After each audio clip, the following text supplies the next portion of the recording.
Il enchaîne les frappes autant que les kilomètres. Hugo Legros partage sa vie entre la route et les rings.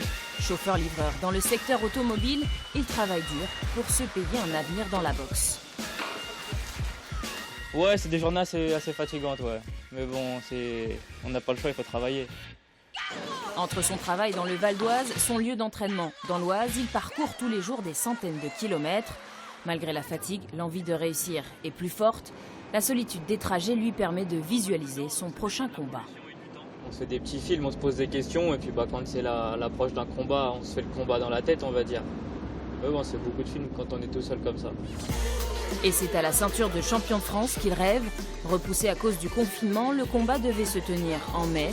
Il a fallu être patient. Ouais, c'est reculer pour mieux sauter. Ça m'a permis de progresser encore plus. Donc, il faut voir le côté positif des choses. Je sais que je suis encore meilleur que je l'étais au mois de mai, donc c'est que du bonus.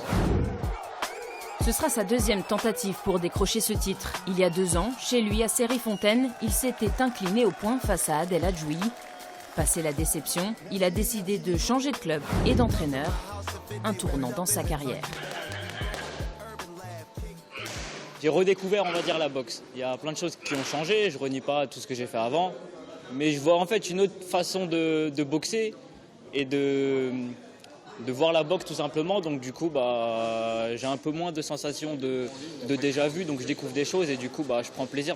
Bam, bam, bam, bam, bam, bam. Et tu vas chercher derrière toi. Giovanni Boggia, son coach, a ajouté de la musculation à son programme d'entraînement. À 27 ans, Hugo Legros a gagné en puissance et a aussi retrouvé l'enthousiasme et l'envie de ses débuts. Il avait beaucoup d'énergie, il était un peu insouciant, il accélérait, il frappait fort et à la fin, c'était un peu assagi et il n'y avait plus de frappe, il n'y avait plus rien. Et là, il retrouve son caractère, la boxe que lui a envie de faire. Moi, c'est ce que j'ai voulu avec lui. Moi, j'ai aucun boxeur qui boxe pareil dans mon équipe. Et lui, il a retrouvé sa boxe à lui, celle qu'il avait quand il était jeune, quoi. Et de l'envie, il en faudra pour affronter le tenant du titre, Thomas Barbier.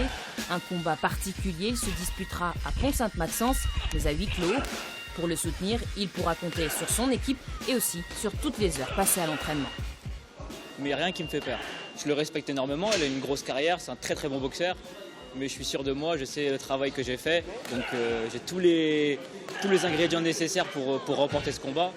Que le meilleur gagne, mais je sais que ce sera moi.